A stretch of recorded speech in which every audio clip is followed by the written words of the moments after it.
9 o'clock. Deb, are we ready? We are. Okay, perfect. Okay, well, good morning. It's Wednesday, March 1st, 2023, and we'd like to welcome everyone to the board meeting. We'll call this meeting to order at 9 a.m. Today's board meeting via phone. Dial 971-254-31. Conference ID 736-023-979 #. Audio capabilities are listen only effort for the public. We are not able to live stream our broadcast this morning as we have gone to a virtual only format due to the icy roads. So we apologize. We do not have TCTV online this morning. Before we get started, I'd like to remind everyone to mute their phone. You can do this by pressing *6. Please unmute your phone when ready to be discussed. For those joining via computer, please unmute your microphone and turn on your camera when your agenda item is called. All others must remain muted with their cameras off. Thank you. So those intending to provide public comment to the board typically may attend in person. Again, today we are only remote, but typically may attend in person or email submissions to public comments at co.tillamook.or.us. Public comments received by 12 p.m. on Tuesday, distributed to the board, posted online before the meeting as a public record. You may also provide public comment virtually by registering ahead of time. To register, please email public comments at co.tillamook.or.us by 12 p.m. on the Tuesday prior to the board meeting. Public comments can also be mailed to the Board of Commissioners office, Laurel Avenue, Tillamook, Oregon, 9141. For more information on public comment options, please visit the Board of Commissioners webpage. Deb, do we have anyone who has signed up for virtual public comment this morning? We do not. Okay, perfect. Okay, then we will begin with the Pledge of Allegiance. Do we have a flag to put up on the screen? I will try my best and share what I have. Okay, let's see if this works.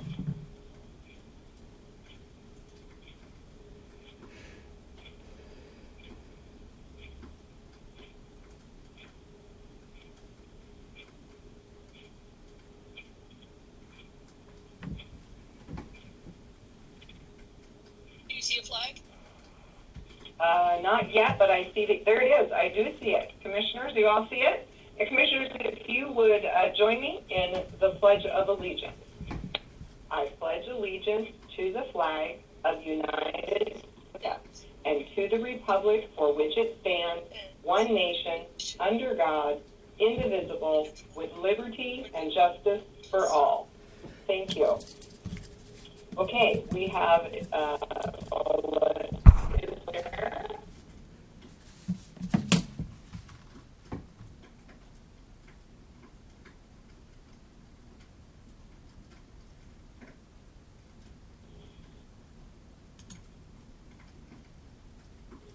I apologize, I was muted. So I think we did a mute all, and unfortunately it muted me as well. So I believe that I'm back from the smiles and laughter. So, okay. So we do not have any public comment this morning. Move on. We have 5 unscheduled items on our agenda, which we will take first. And item number 9 is postponed. So we have letters of support. So I'm going to just give a little context to this very quickly.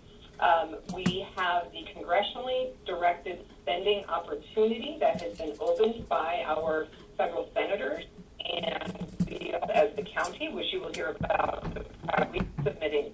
But we also have many partners throughout the county submitting for congressionally spending funds, and we have been asked for a series of letters of support as the county to indicate our support, obviously, of these community projects. So we have 5 letters. The first one is going to be carried by David, and it is discussion and consideration of a letter of support for the Salmon Superhighway for a congressionally directed habitat in Tillamook County. Commissioner David Yamamoto. Thank you, Madam Chair. So yes, this is for the 7 Superhighway project. I am on the board steering committee for 7 Superhighway, and this is just a great program. As you know, I keep talking about clean water, habitat restoration, and fish recovery in Tillamook County, and how well Tillamook County really does versus all the other counties, even in the state of Oregon. And we've done this in the past through our watershed councils and Soil and Water Conservation District, our own Public Works Department. We've had many different partners, Tillamook Estuaries Partnership. We've had many different partners throughout the years. The federal government thought, this was a few years ago, thought that I wonder what would happen if the federal government started a funding stream for habitat restoration and fish recovery, things of that nature. And so they looked all up and down the West Coast, and they settled on Tillamook County for a pilot project, and they called it Salmon Superhighway. I feel the federal government settled on Tillamook County because of the great work that we were already doing. They wanted to see if there was an additional funding stream, how would that affect the local areas?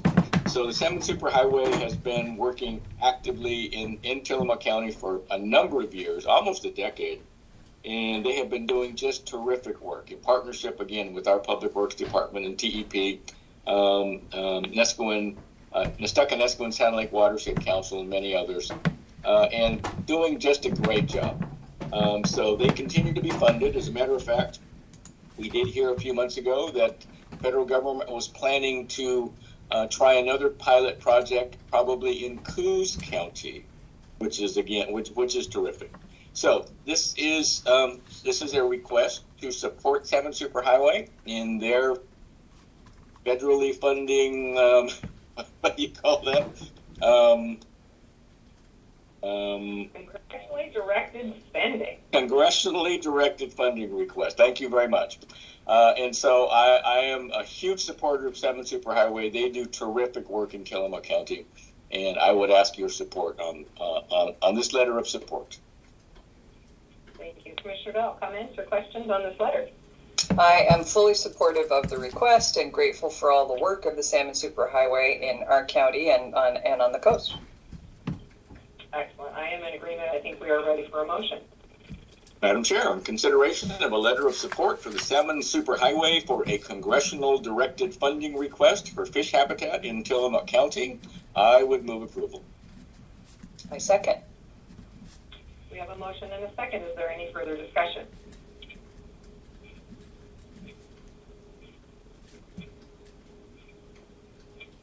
I don't know if you all heard me. We have a motion and a second. No, so, yeah. No further discussion. Okay. Amy had moved. So I was like, maybe you were frozen. I apologize to all those listening. We're in the middle for a while. So hearing no further discussion, I will call for the vote. All of it by saying aye. Aye. Aye. Motion carries. Thank you. Thank you. Okay. Moving on to our next unscheduled item. And this is discussion and consideration of a letter of support for Tillamook County Community Action Resource Enterprises, CARE, for a congressionally directed funding request for a navigation center in Tillamook County. And I will carry this one. So CARE, as you know, is our Partner Coordinated Homeless Services System. And you also know that they have been for I think, over 30 years now, providing services related to those experiencing homelessness in Tillamook County. We're very excited with some of the new funding that's coming, that they're working on a low barrier shelter that has long been a need. And the next step really that goes hand in hand with that low barrier shelter is a homeless services navigation center. And that really provides just a walk-in location where folks will be able to seek services. And that would include showers and restrooms and laundry, a hot cup of coffee, a case manager to talk to get started. Just really taking what currently sort of happens in the CARE lobby at a partial capacity, but really remodeling for them that lower building to make it a full navigation center. So that is the ask that they have for the federal government through this funding source. Questions or comments, Commissioners?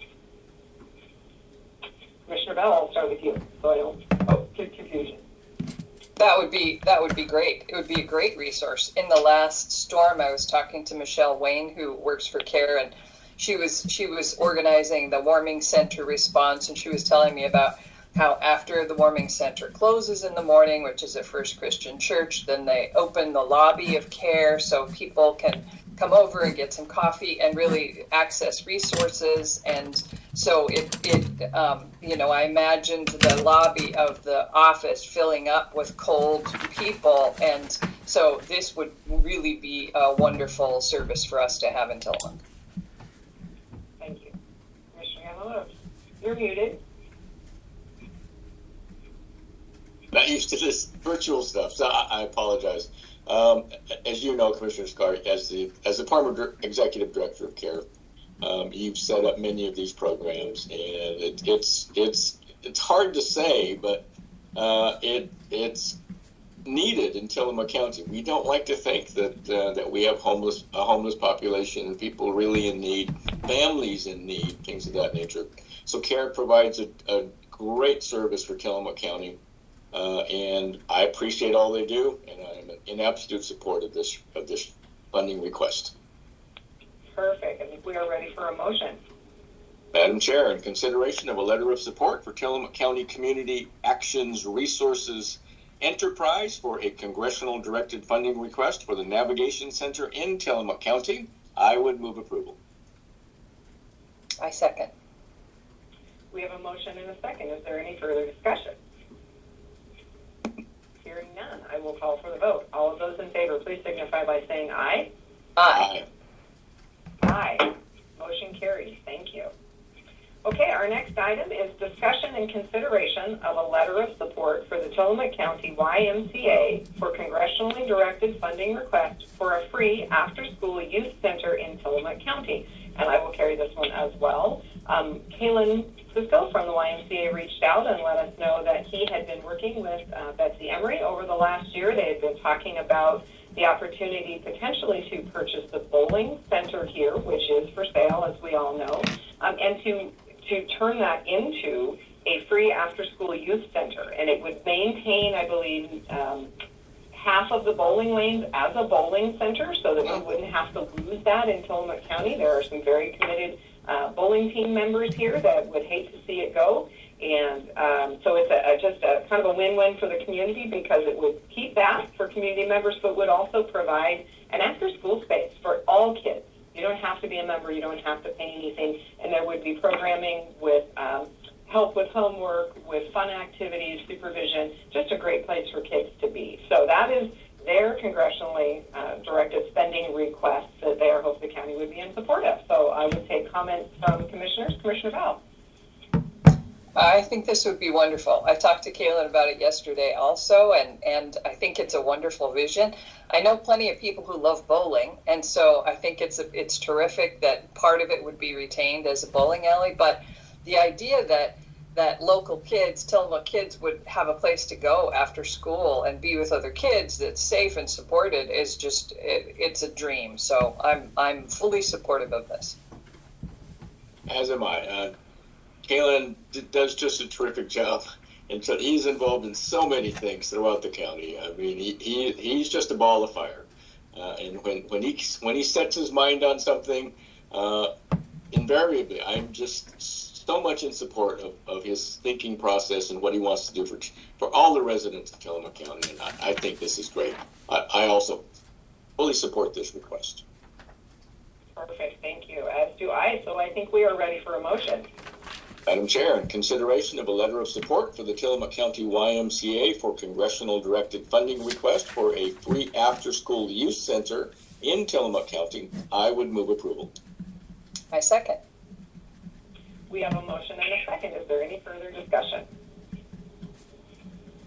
Hearing none, I will call for the vote. All of those in favor, please signify by saying aye. Aye. Aye. Motion carries. Thank you. Okay, and our last and final, there are actually two of these letters, but they come under the same heading. So there are technically two letters because there are two projects being submitted under the Salmonberry Trail. We have it listed as one letter, so I think we'll probably need to take each of them separately. but we'll just take each of them separately. I will talk about them together. So the Salmon Superhighway is an 87-mile trail that I'm familiar with that starts here in Tillamook County. It follows the rail bed of the Port of Tillamook Bay's railroad that has been rail banked and turned into a trail. And the the Salmonberry Trail goes all the way over and ends in Banks. So it goes up and over the Coast Range through the Salmonberry Canyon, and particular projects that are being asked for the congressionally directed spending are actually on the Banks side of the trail. Let's get the Salmonberry Trail Foundation, which is the fundraising arm that has been created and is really growing and flourishing, that stands alongside SIA, the intergovernmental agency. So the foundation is submitting these requests on behalf of Trail, and they actually have identified two different trail segments, both on the east side, that they're asking for money for. So one of them is the Williams Creek Trailhead, which would be a rail bed trail, which would go from the trailhead up to the Williams Creek Trail Trestle. Again, these are on the east side. One of them that they're really working toward is a trail without having to pull the rails and pull the ties and get some trail open. And so the intention on these is to do more of a gravel between the rails and get this trail open for walking. So that's easier to do currently on the east side where the train is not running. So these requests are based on that. The second request is the Cochrane Pond Trail, which would be, again, a rail bed trail. And it would be to the Reliance Trestle. And I apologize, I think I have maps for both of these in my email, but they, again, are both on the other side. So I think what I would like to do is take comments and questions from commissioners, and then perhaps we can utilize the location to insert into the motion so that it's clear there are two different locations. So first, comments, questions, concerns, and then I'll kind of guide us through those two locations. Commissioner, I don't recall you reading those into the record. Do you want to do that first? Sure, I can do that. So discussion and I'll do the first one first. Discussion and consideration of a letter of support for the Salmonberry Trail Foundation congressional funding request for the Cochrane Pond Trailhead. Thank you. Well, I think that I'm thrilled about the Salmonberry Trail project in all of its sections, and I'm happy to support requests for the east side. It makes perfect sense to me that it will be easier to start on the east side where they're not retaining the rail section. You know, it's a different engineering, it's different problems to solve, where we are going rails and trails with good reason because we fully support the train. But on the east side, they're not worried about that, and so we're. I think it's great. Somebody asked me just recently, "What's going on with the Salmonberry Trail?" And I think just last weekend I read an article about a huge trails project that they're just ribbon cutting for on the other side of the country in Vermont. And I read the article, and it filled me with longing for when we'll be able to do that. And, you know, maybe it'll be a section at a time, but that'll be wonderful. It'll be something to celebrate. And I'm thrilled that the sections of this will be done in the next 10 years, I believe, fingers crossed. And maybe the whole thing in our lifetimes. Who knows how long, but I love this project. Perfect. Thank you, Commissioner Yamamoto. I do also think this is a great project. This is a long-term project. I mean, this has so many roadblocks or trestle blocks or whatever you want to call them. But the vision is there. The will is there. We just need to be patient as this slowly comes together, and it will come together. And probably not in my lifetime, but that's quite all right. This is a huge vision, and we appreciate it so much. I agree with Commissioner Bell. Starting on the Washington County side, it is going to be an easier slog. It really will be. But in bits and pieces, chunks at a time, we're going to get this done. And this is just a great project. I am in full support. Perfect, thank you. And I will remind everyone that we actually have two community grants pending on our side. So we have a section through Bay City that is pending on an ODOT Pathways grant, and we have the section in Rockaway Beach that has already been funded for design.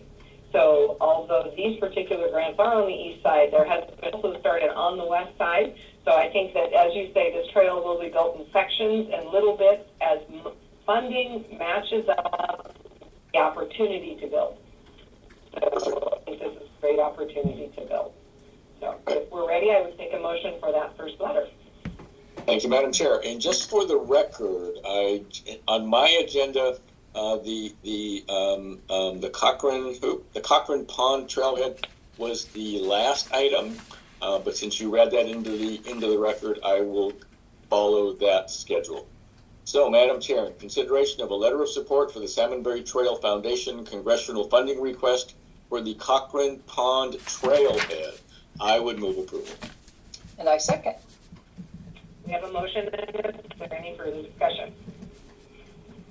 Hearing none, I will call for the vote. All of those in favor, please signify by saying aye. Aye. Aye. Motion carried. Thank you. And I missed that they were both here, so I apologize. We will go back to the previous unscheduled item, the Williams Creek Trailhead, and I will read that in.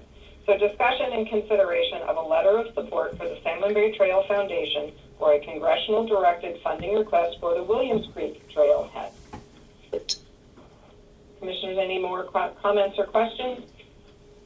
Okay. I think I'm good. In full support. Perfect. I'm ready for a motion. Madam Chair, in consideration of a letter of support for the Salmonberry Trail Foundation for a congressional directed funding request for the Williams Creek Trailhead, I would move approval. I second. We have a motion and a second. Any further discussion? Hearing none, I will call for the vote. All of those in favor, please signify by saying aye. Aye. Aye. Motion carries. Thank you. Okay, thank you for all of that unscheduled stuff. I wish that they would give us a little more lead time on these projects, but they never do. So it does require us to sort of be nimble. It's not something we do well as government. So thank you all for allowing us that. I think we do very well. Depends on how you look at it. We're challenged to be nimble. Yeah. Okay, we will go ahead and move right into our legislative administrative agenda. Item number 5, discussion and consideration of a business associate agreement with Insight Medical Group, PA. Marlene Putnam, Administrator, and Amy McBeady, Community Outreach, Vista Health and Human Services Department. I don't think Amy is going to be on this call with me. That might have been an error in us submitting our agenda items, so my apologies for that. This agreement with a nutritionist, we switched, with the Insight Medical Group pertains to providing telemedicine services with behavioral health staff, with licensed clinical social workers to supplement our workforce.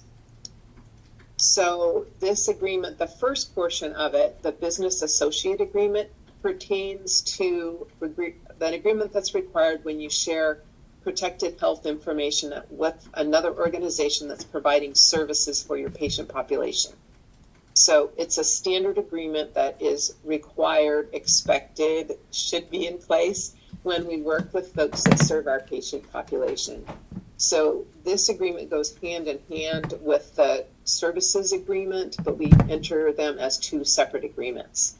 So the term of this agreement for the business associate agreement runs March 1, 2023, and then you'll see that this is a renewable after a 12-month period. So we are determining how long this will be based on the need for additional support for behavioral health staff services. As you know, we've been looking for additional clinicians for a little while. We're working with Columbia Pacific Coordinated Care Organization to recruit, as well as our own HR department to do recruitment. And we just are really needing to have support in the interim. We've developed a good process for providing telemedicine via, virtual visits, and are assisting our patients, even for those that may not have the technology to do so, to come into our office, to use our equipment, and to then link them up to this remote provider. So again, this is the portion of the agreement that pertains to their protected health information under the Health Information Portability and Accountability Act, or HIPAA. This has been reviewed by legal counsel and as well as the organization that we're contracting with, and is for your consideration and approval today. Thank you, Marlene.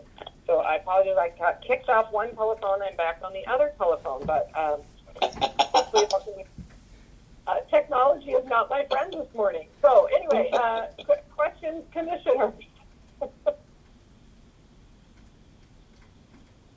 As always, Marlene. Go ahead, David. As always, Marlene, your explanations and your clear thinking on all this, the services you provide, doing mental health, behavioral health services through telemedicine. I mean, this is the wave of the future. It really is. Unfortunately, the counties systems aren't up to snuff sometimes, and we have problems hearing people and showing video, but it is the wave of the future. This is something that we need to be prepared for, and you're already on top of it. I appreciate what you're doing so much. Services you're providing for the residents of Tillamook County are truly remarkable. So I want to thank you for what you're doing, and I am in full support here. Thank you. Commissioner Bell? As am I.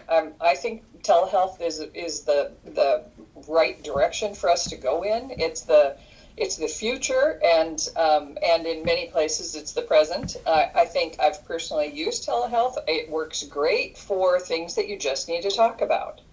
And, if you need to go in and be seen or have blood drawn or whatever, that's fine. But then there are follow-up appointments, and there are things that you just need to talk about with a provider. And it works great. I think it just makes it addresses our issues of lack of access to healthcare very well. It addresses our problems with difficulty recruiting for healthcare providers. This means that healthcare providers from other places don't have to move to Tillamook County to treat our patients. So it's I think it's terrific. And then obviously HIPAA applies in those interactions. And so I think this is just something we have to do to make sure that we're in compliance with HIPAA. Perfect. Thank you. Yeah, Marlene, I appreciate this. As always, we have been going through looking for creative solutions to challenges that we face. And this is one of those creative solutions, and I appreciate it very much. So I think we are ready for a motion. Very good. And Madam Chair, I will say that your new audio connection is perfect. It works. So keep the it cell up. phone, not Your cell phone. There you go. Madam Chair, in consideration of a business associate agreement with Insight Medical Group, PA. Sorry. With Insight Medical Group. It's the way it's formatted on our agenda. I would move approval. And I second. We have a motion and a second. Is there any further discussion? Hearing none, I will call for the vote. All of those in favor, please signify by saying aye. Aye. Aye. Motion carried. Thank you. Okay, item number 6, discussion and consideration of a telehealth coverage services agreement with Insight Medical Group, PA, for telebehavioral health services. Marlene Pesman. Yes, so as I indicated, this goes hand in hand with the business associate agreement and provides the definitions of the services that will be provided for our patient population. I also didn't mention when you were talking about telehealth that we have been working with our own IS department as well because of the need to have secure access. So we're going through our portal for medical access through MyChart, so patients can access through a secure portal.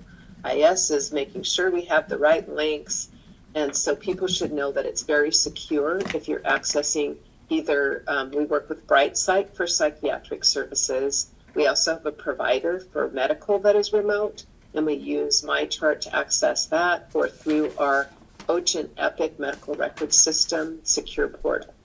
So in case people are listening, I mean, in the future, I don't know if you're sending the recording out or whatever, but you should know that as well.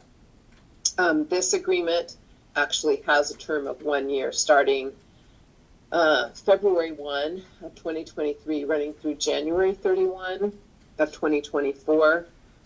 We're right now contracting for 24 hours a week, and we're looking for a licensed clinical social worker because this person will be serving our staff and billing through our system.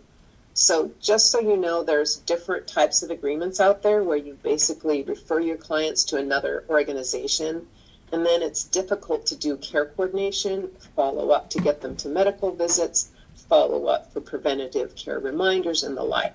So our goal was to stay in connection with our own patients, but kind of add this additional partner as a support for their care coordination.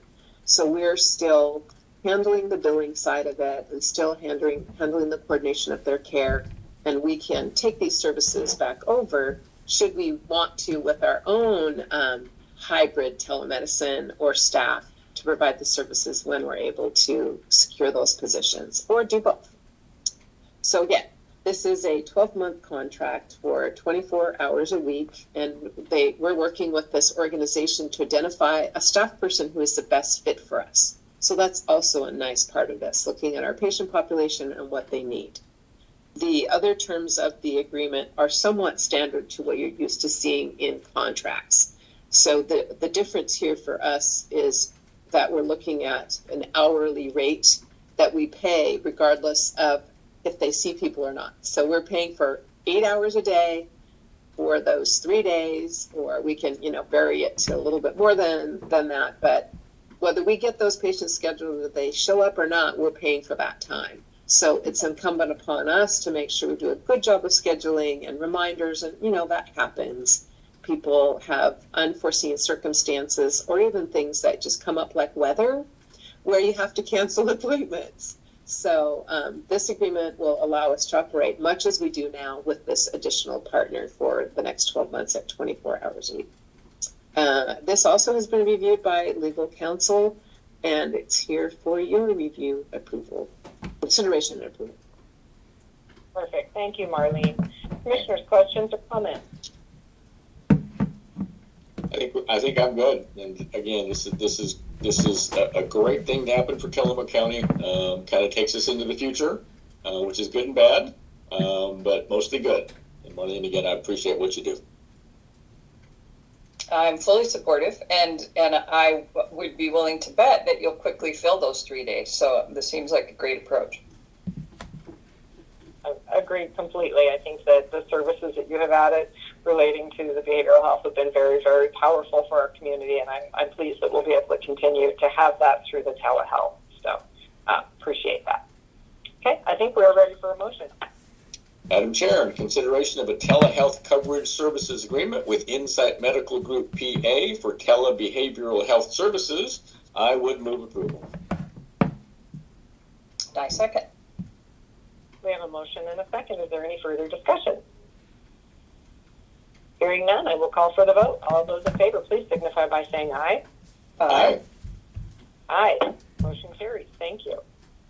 Okay, one more for Marlene. Moving on, discussion and consideration of professional services agreement number 22-23-014 with Synergy Health and Wellness for Women, Infant, and Children, WIC, Nutritionist and Training Supervisor Services. Marlene Tutman.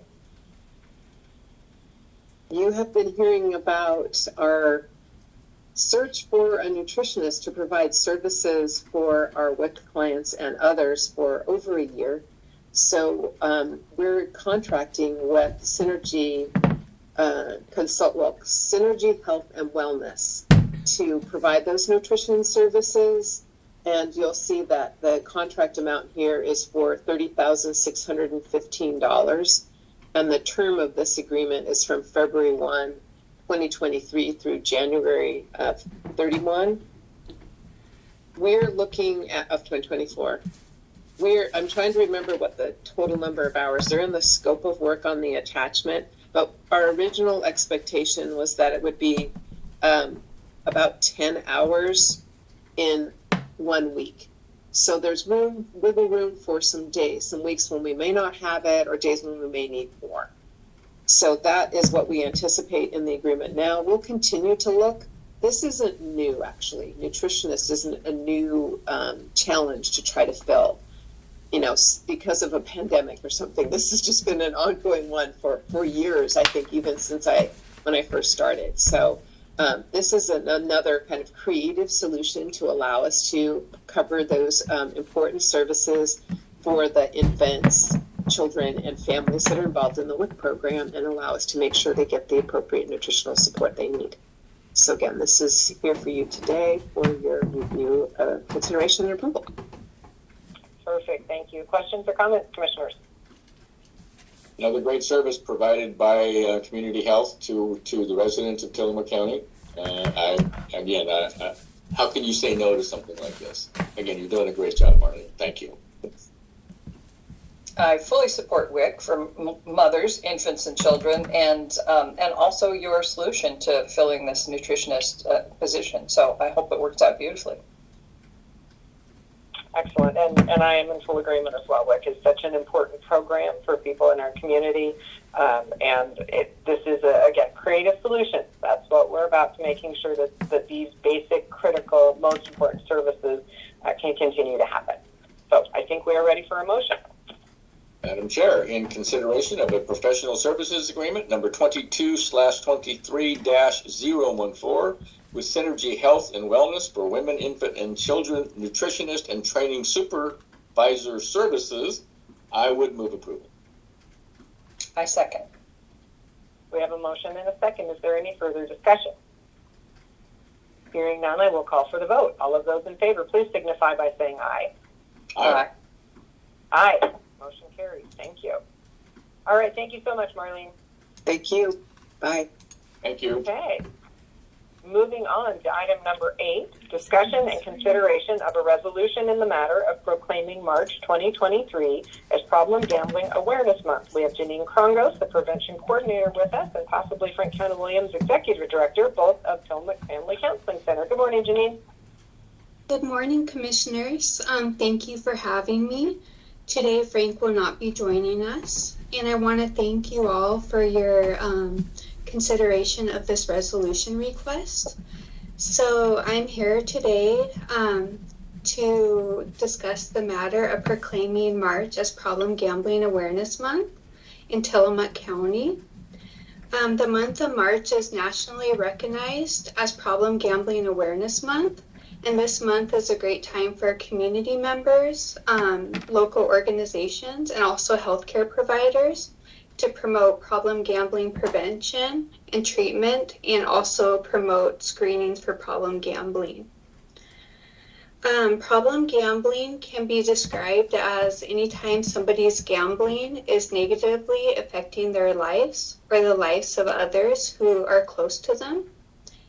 And I want to say that at the Tillamook Family Counseling Center, we employ a problem gambling treatment provider, and they see clients that have a variety of consequences that are directly tied to problem gambling. Some of them include relationship strain, financial instability, loss of productive time at work or school, and also co-occurring substance use, and also anxiety and depression. So some of the treatment that is provided to people that are experiencing problem gambling is wellness planning, and also financial things like budgeting and stuff like that. Problem gambling is confidential and free to all Oregonians, and also for people that are directly impacted by problem gambling. And our local provider is Tillamook Family Counseling Center. I also want to say that problem gambling is a concern that affects many Oregonians. So the Oregon Health Authority says that there's an estimated of 84,000 Oregonians who experience problem gambling. And there's another 180,000 Oregonians that are at risk of developing a problem with gambling. And this could This concern is unique because it impacts people of all ages. And they estimate, the Oregon Health Authority, that there's 6,000 youth that are experiencing problem gambling. And problem gambling is preventable, and I am the prevention coordinator at the Tillamook Family Counseling Center. Some of the prevention strategies that I recommend is raising awareness of this concern, learning the warning signs to identify problem gambling, learning good ways to talk about problem gambling with both adults and youth, and also if you do choose to gamble, create responsible gambling guidelines. Additional resources for prevention can be found on the Oregon Problem Gambling Resource, and that's at www.opgr.org. One more resource I do want to mention before I talk about the proclamation is nationally, there is a great resource called Gamblers Anonymous. And that's a great resource for people that want to share their experience with others. And people can learn more about that and locate the nearest training at www.gamblersanonymous.org. That is my remark. Perfect. Thank you so much, Janine. Commissioners, questions or comments? Again, it's a situation in Tillamook County in particular. You don't think about problem gambling as being something that occurs in Tillamook County, but it is pervasive everywhere. It really is. So we appreciate your work on this, Janine. Thank you.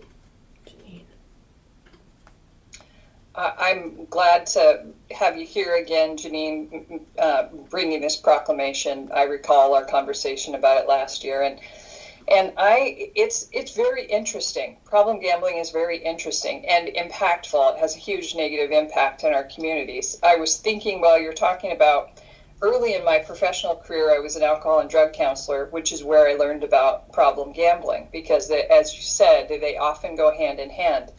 And in, I'd say, the last 40 years, alcohol and drug addiction have become more commonly accepted as a disease process, and it's easier to understand because there's a causation. You take a chemical and your body reacts.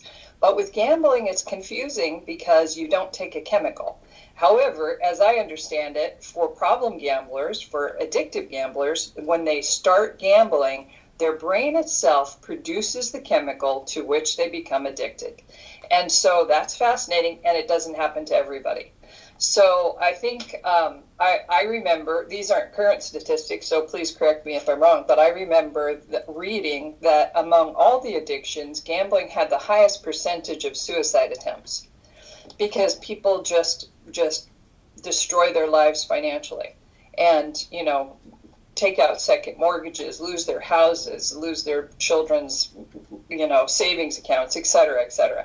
And it's very, very impactful. And thank God, preventable, as you said, preventable. So, it's treatable, it's preventable. And I think it's important that as a community, we talk about that. I think it's important in the recovering community for alcohol and drug recovery that we talk about that people who are in recovery from substance abuse have a higher percentage of possibility of being problem gamblers if they choose to gamble. So it's just there's no drawback for us talking about it and looking about it and looking at it rather in the community, because the more we raise awareness, the more people who have that problem or who live with someone who has that problem might see, this isn't a horrible secret and I'm not the only person, and seek help. So that's what I'm really hoping is that people who have a problem or who are close to someone who has a problem will seek help, because help is available. Treatment's available. There is hope. People can get out of that dark spiral. So thank you very much for doing this work in our community. Thank you, Commissioner Val. Commissioner Yamamoto, I think you have pretty much said it all. We definitely appreciate the opportunity to support getting this information out to our community. It is something that is treatable, it is preventable, and we're very pleased that Tillamook Family Counseling is active in our community with these resources for folks. And we do want to normalize that their problem gambling occurs, and it's okay, there is help. So thank you, Commissioners, for that very complete discussion. So, Commissioner Yamamoto, I think we're ready for a motion. Would you like to read the proclamation into the record as part of that motion? I would be happy to. Madam Chair, in the matter of proclaiming March 2023 as Problem Gambling Awareness Month in Tillamook County, Oregon, resolution number R-23, oops, I don't have the last 3 digits for this resolution, but just be aware that when we get into the courthouse and sign these papers today, it will be there. This matter came before the Tillamook County Board of Commissioners on March 1st, 2023. The board, being fully apprised of the records and files herein, finds as follows. 1. Gambling is an activity that carries risk for some people and may cause problems for individuals and families. 2. Problem gambling is defined as continuing to gamble after experiencing negative impacts to one's life. 3. According to the Oregon Health Authority, it is estimated that 84,000 adults and adolescents in Oregon meet the criteria for a gambling disorder. Additionally, 6,000 adolescents, 12 to 17 years old, are considered at risk of developing or have already developed problem gambling. 4, according to the Oregon Health Authority, problem gambling cost Oregonians an estimated $500 million in loss of work productivity, criminal activity, high rates of bankruptcy, and addiction problems. Now, therefore, let it be resolved that 5, problem gambling is a public health concern that can be prevented. 3, confidential problem gambling treatment is available at Tillamook Family Counseling Center.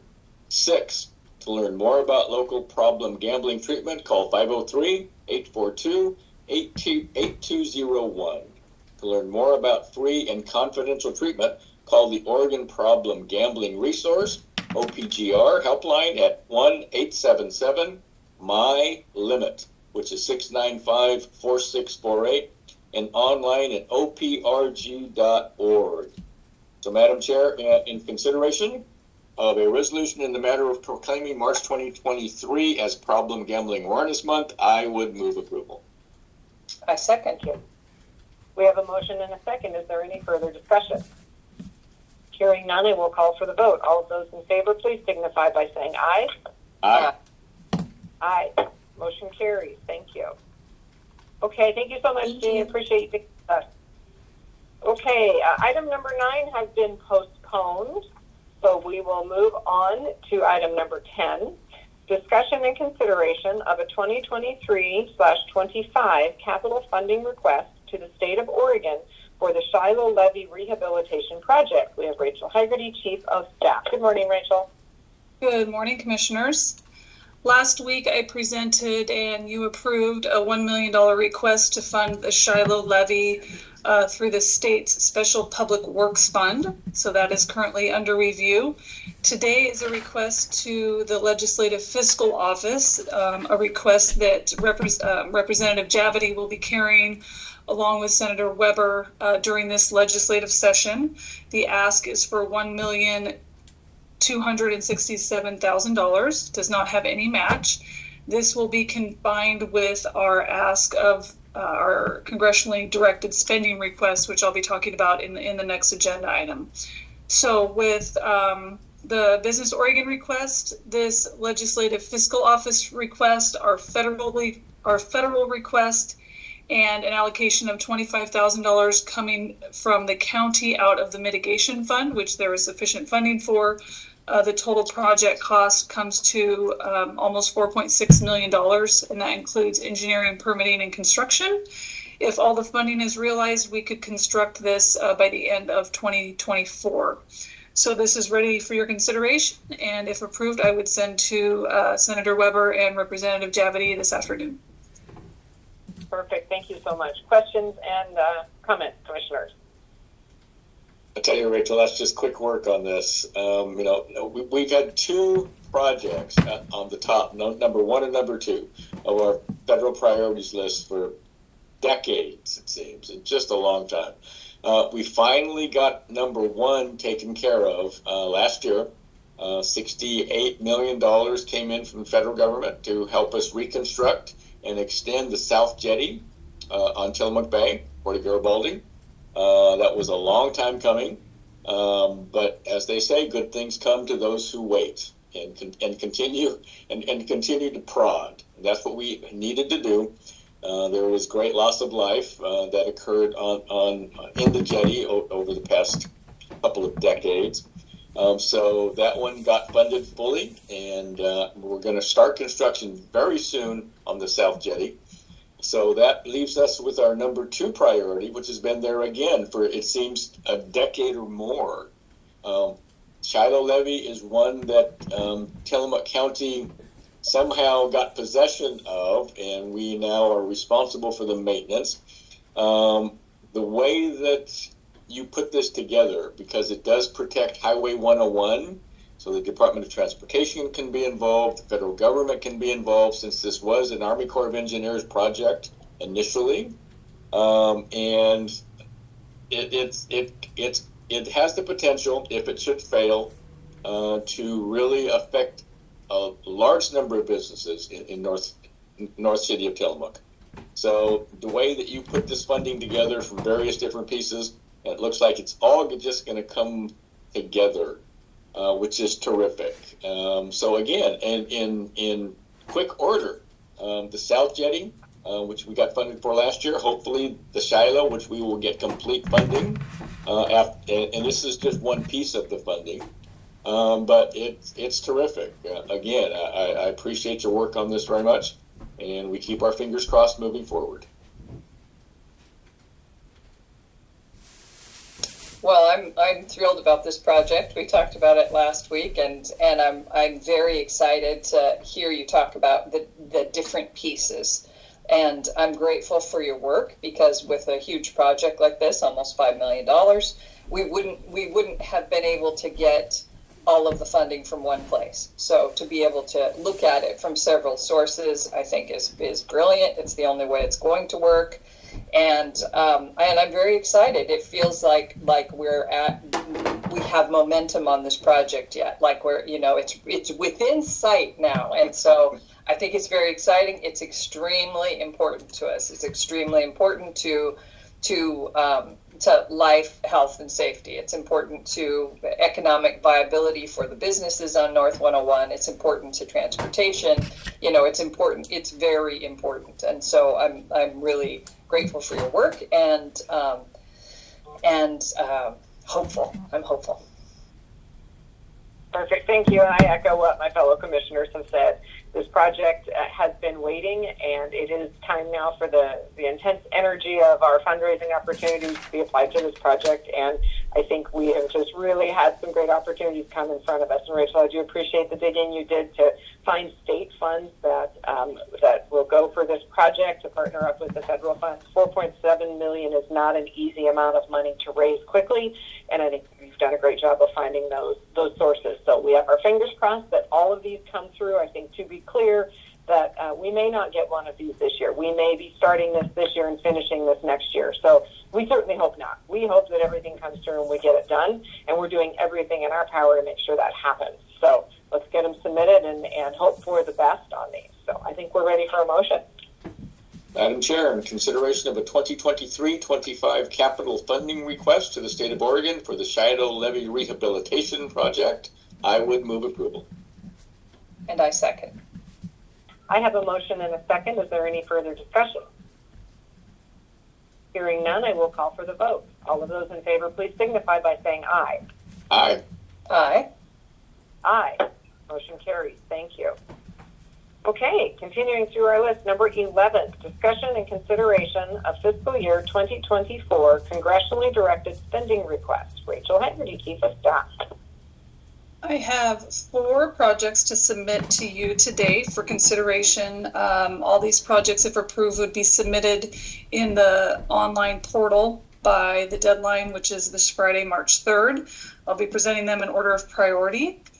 The first is the Shiloh Levee Rehabilitation Project. The request of The Senate is $2,354,000 with a 50% match, of which the other sources that we've talked about would comprise.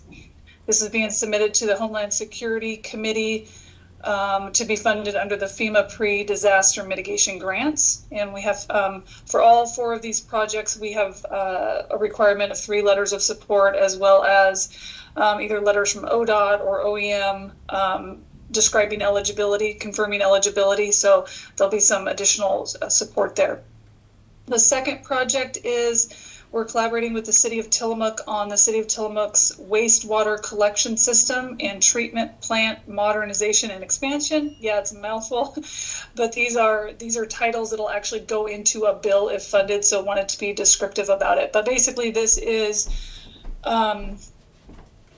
upgrading and expanding capacity, improving redundancy and reliability on the city's wastewater treatment plant. There'll be treatment plant upgrades, as well as running a redundant line down 5th Street out to Highway 6. That will be phase 1, and then a phase 2, which is not in this request, but we are describing the whole project. Will go out Highway 6 into undeveloped areas, which will also allow for future development, including of the raw property that the county's pursuing acquisition of on McCormick Loop, as well as allows for the connection of properties that are currently connected to septic systems to be connected to sewer. So this is a multi-million-dollar, multi-year, extensive collaboration with the City of Tillamook, and this is the first phase. No match is required, and we are hoping that the $3 million gets us new lines and treatment upgrades out to Highway 6. And it is ready for your consideration, and it has been approved for eligibility by DEQ under the Clean Water Act. Perfect. Thank you. Commissioners, questions and comments? So are we taking each one of these individually? No, I can keep going if you like. Yeah. Sorry. Okay. Unless you'd like to pause No, on one. Keep going. Go ahead. Project 3, priority 3 is a component of the Kiwanda Corridor project. So the Kiwanda Corridor project in Pacific City is comprised of reconstruction of the Cape Kiwanda parking lot, which is going out for bid Friday. That is super exciting. Relocation of Webb Park, completing the development of the Nestucca Valley Community Alliance's skate park, multi-use path from Bob Straub to the Cape Kiwanda parking lot, and development of the Jensen property. We are, as I said, working on right now construction of the Cape Kiwanda parking lot. The next priority that the county commissioners have expressed in implementing is the development of the Jensen property. A piece of that strategy, the Jensen property, is the realignment of the intersection at Sunset Drive, Pacific Avenue, and Cape Kiwanda Drive. That itself is several $1 million. And so this request is for realigning the intersection, as well as undergrounding utilities and improved wayfinding. This would be going to the Transportation, Housing, and Urban Development Committee. And the ask is $3 million and no match is required. And interestingly, this is a highway infrastructure program, and we need eligibility from ODOT, which I've received. Cape Kiwanda Drive and Pacific Avenue are classified as rural major collectors and are eligible to receive federal highway funding. So I didn't think this would fit, but it does, and so we're running with it. Well, you're not spending enough time in Pacific City during the summer months. Those roads are definitely very busy. I'm sorry to interrupt. Go ahead. Yes, but they're not highways. I understand. They maybe should be, but yes. Okay, and then the county's final and fourth priority is the Three Rivers Broadband Phase 2 project. So the county received $3 million from this process last fiscal year. We should be receiving the agreement and funding in the next couple of months. That $3 million is going to phase 1, which will run fiber backbone from in Hebo down Highway 22 to a point, and then this phase 2 will extend further out Highway 22. So that enables providers, primarily Astound, to connect to homes. That is not the intent of this project. We're building the infrastructure to allow for connections to homes, but it's an important piece. We're working with Tillamook Lightwave, obviously, and Astound and PUD, and there is a match of 15%. So the ask is $3,503,700. It is going to the Agricultural and Rural Development Committee for the Distance Learning and Telemedicine grants. And you may be wondering how we arrived at these requests. In consulting with Betsy Emery of Merkley's office, we didn't see, there wasn't any limitation in the guidance, but she recommended that we try to keep it at around $3 million because they have a high success of bringing home projects, as she calls it, that were $3 million. We could have increased it, but I think these are good amounts. So with that, ready for your consideration, and if approved, once I receive the final letters, I'll be submitting into the online portal by Friday. Perfect. Thank you. Okay, now, commissioners, questions or comments on any or all of these projects? So I think we know why Rachel is so busy all the time. I mean, so these congressionally directed spending requests weren't due until April or May originally, I think. And all of a sudden we heard a few weeks ago that, well, no, we need these by the end of February, first part of March.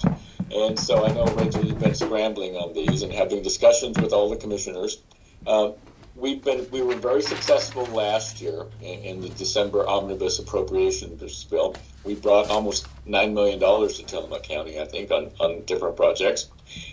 This time, and we don't know we do know what else is going on, but the county itself is looking at these three, 6, 7, 8, 9, 10, almost $12 million. But these are projects that are vitally important to all the residents of Tillamook County. We've already discussed Shiloh Levee rehabilitation project, how dangerous it could be if it were to breach. A partnership with the city of Tillamook on expanding their water and sewer lines is great work. Again, because we're trying to take a piece of property off the market, and for future housing development, good land for housing in Tillamook County is just really lacking, and yet housing is one of the most important aspects of life that we really need so much more of in Tillamook County. That the raw property, as you discussed, is perfect for housing, but at this point has no water or sewers, not within the city limits, but within the urban growth boundary. So partnering with the city, knowing that the city also needs housing, to help them expand their water and sewer out to this property, it's just perfect. And with the housing aspect of this in this grant application, I think it's got legs. I really do. Kiwanda Corridor project is something that, again, this is one of those long-term projects. People have to understand that the Kiwanda Corridor project is not going to happen overnight. It won't. But we've already bitten off a chunk with the parking lot at Cape Kiwanda. Now we're biting off another chunk with the intersection of Cape Kiwanda Drive and Pacific Avenue. So things are absolutely moving forward here. And yes, if you've ever been in Pacific City during the summer months, that intersection is just so busy. It really is. Fiber Middle Mile. Again, we had our Tillamook Lightwave meeting yesterday. That $3 million that we got from the December appropriations bill is going to phase 1 of this area. What we're calling the Three Rivers Middle Mile project on Highway 22. And this second batch of money, hopefully, is $3.5 million, will complete that. And Highway 20, and so when we're looking at all this money that's going to be coming from the federal government for broadband, their priorities are unserved and underserved areas, which is perfect on this Highway 22 stretch, because that is absolutely an unserved and underserved area of Tillamook County, one of many that we have to put together. So I'm so excited about all of this. It's just going to help Tillamook County in so many different ways. If we can get 1, 2, 3, or all 4 funded, I think that's terrific. I do. And again, Rachel, I want to thank you for all of your work in putting this together in short order. Appreciate it very much. I agree with Commissioner Yamamoto that this is really exciting. We've talked at length now about the Shiloh Levee project, why that's important to us. I just talked to somebody yesterday who asked me, what are you commissioners doing about housing? And there are a lot of things that we're doing about housing, and this is one of them. Housing it's such a big issue, but if there's available land in Tillamook to the east of the city, but there isn't adequate water and sewer. And so this is one thing that we're doing to set the stage for future development of housing. And so, it's a city project, but obviously it will benefit Tillamook County if this happens. And so that's very exciting. I was thinking about, for broadband, I was thinking about a professional family I used to know. When I moved to Tillamook County, I lived in South Tillamook County, and I used to know a professional family who lived up Highway 22, and one of them commuted to Salem and worked for the state, and eventually they moved because it was too remote and too much commuting. And I was thinking about them and about how if they had had adequate connectivity, they might have been able to stay. Certainly when COVID happened and everybody was working remotely anyway. So I think that having connectivity to remote areas in our county will not only help children who need to be online to, even if they're back in the classroom full time, it's a huge advantage to kids to be able to get online and do their research, get online and do their homework, get online and learn the things they want to learn. But also, to people, it will make Tillamook County a much more attractive place for people who can work remotely, who want to start businesses, they need connectivity. It'll create all kinds of opportunity in our rural areas that it hasn't been present before. So I think that's wonderful. And finally, the last thing I want to say is that Pacific City isn't a city. We've said this, a lot of times, but it bears repeating because people ask, why is the county investing so much in Pacific City? It's because it isn't a city. It's an unincorporated area, and we're responsible for it. So I think it's very exciting that this highways money is available for that project, because like you, Rachel, I would not have thought that qualified as a highway. So I think it's great. And when we went to Washington, D.C. and heard from our legislators about how, for them, serving us in Washington, D.C., this was, for some of them, this is the most exciting time in their career because there is funding available for important projects. So it's really exciting to me. I've overused the word exciting, but I can't think of a better word, that some money is becoming available for these important things. So thank you very much for your work on this. Excellent. Thank you, commissioners. And I echo everything that's been said. This is an opportunity that we absolutely cannot miss. The ability to bring $3 million roughly for each of these projects, a total of $12 million to our county, is critical. There's no way on the small population that we have in our cities and in our county that we could possibly, as a group of residents, come up with this $12 million to do this critical work. So the federal government is making these resources available. We need to make sure we're putting ourselves in the right place, the right space to take advantage of the resources. And I think these 4 projects are all wonderful. Of course, for me, as I look at the City of Tillamook Sewer Project, that is just monumental in our ability to begin to really address our housing crisis at a larger scale. Right now, the City of Tillamook simply is unable to build things on the east side of the city at all without adding this capacity. So it's really, really crucial that the county become and maintain themselves as an active partner in helping to solve this problem. So I'm super excited that we're able to partner with them and submit that. So we've talked about the Shiloh Levee, Coanda Corridor Project. Thank you, Commissioner Bell, for reminding everyone it's not a city. It is part of the county's jurisdiction. And there are those who say, well, make them incorporate. just to be clear, that is not something that we can do. It's not something that's our decision, right? It is a part of where we govern, and unless and until they decide they don't want us to govern them, that it will remain under our governance. So with that, we have responsibility. And so I think this is great, and I'm hopeful for those highway funds as well. And of course, broadband is simply crucial. So, yes, great projects, and thank you, Rachel, for putting these together. I know 2 snow days did not help with getting everything together the way we needed to, but you have just rallied and gotten it done. So thank you for that. I think we're ready for a motion. Thank you, Madam Chair. This is going to be such a short motion for 4 huge projects. I just can't get over that. But Madam Chair, in consideration of fiscal year 2024 congressionally directed spending requests, I would move approval. And I second. We have a motion and a second. Is there any further discussion? Hearing none, I will call for the vote. All of those in favor, please signify by saying aye. Aye. Aye. Motion carries. Thank you.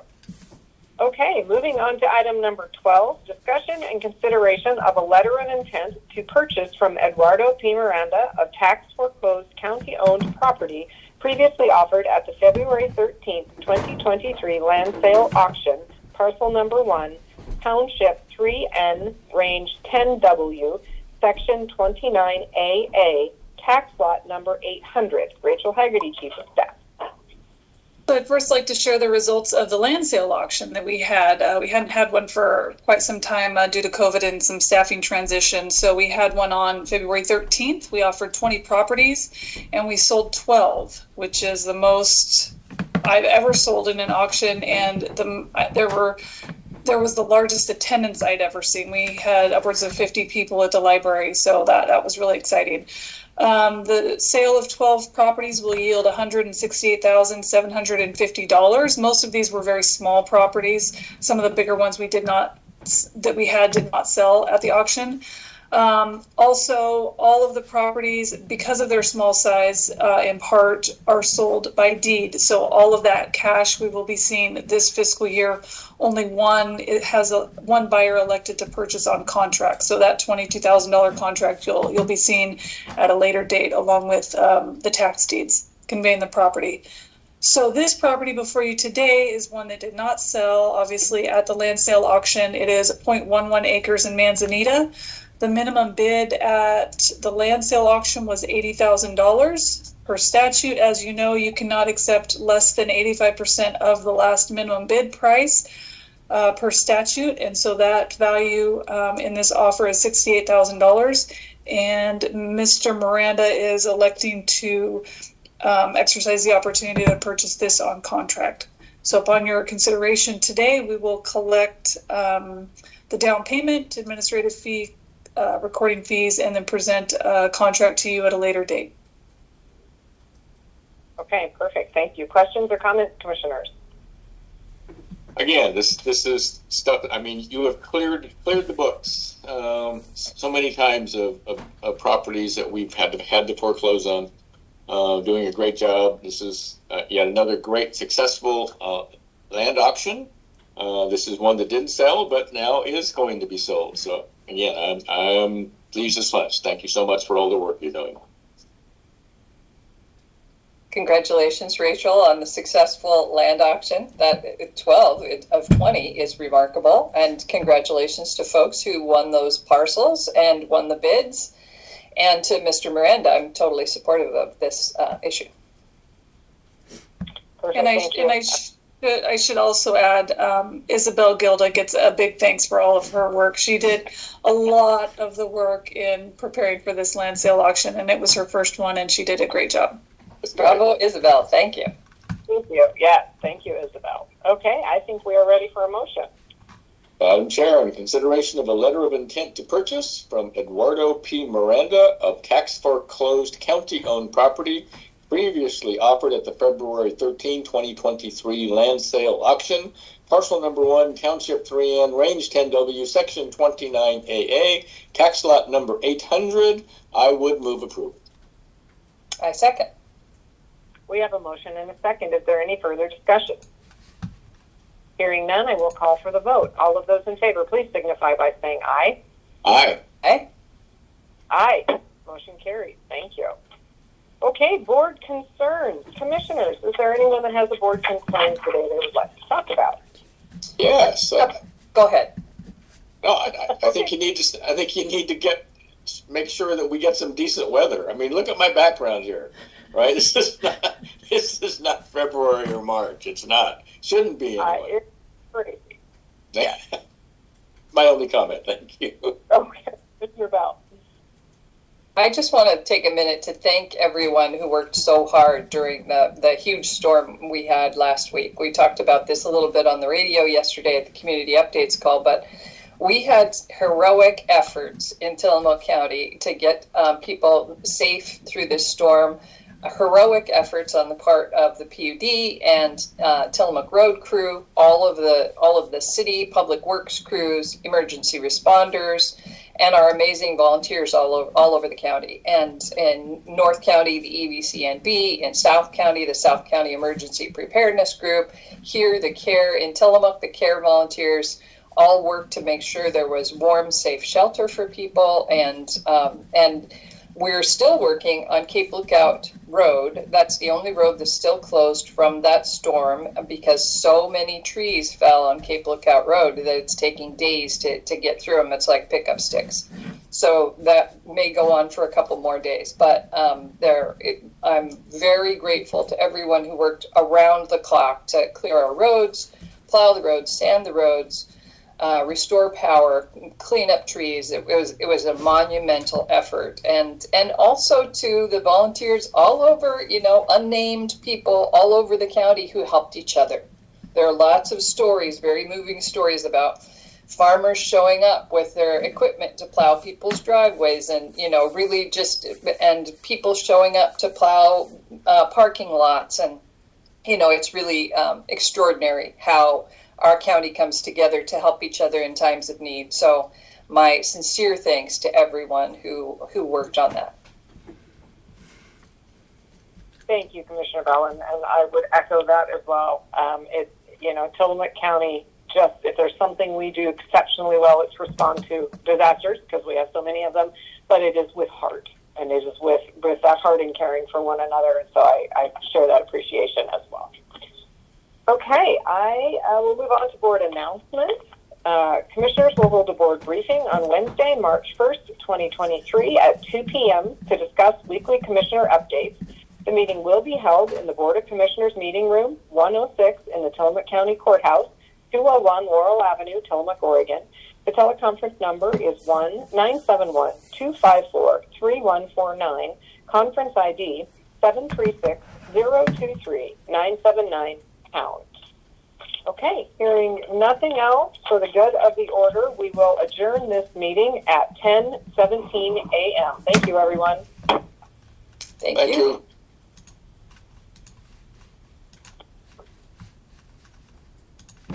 You.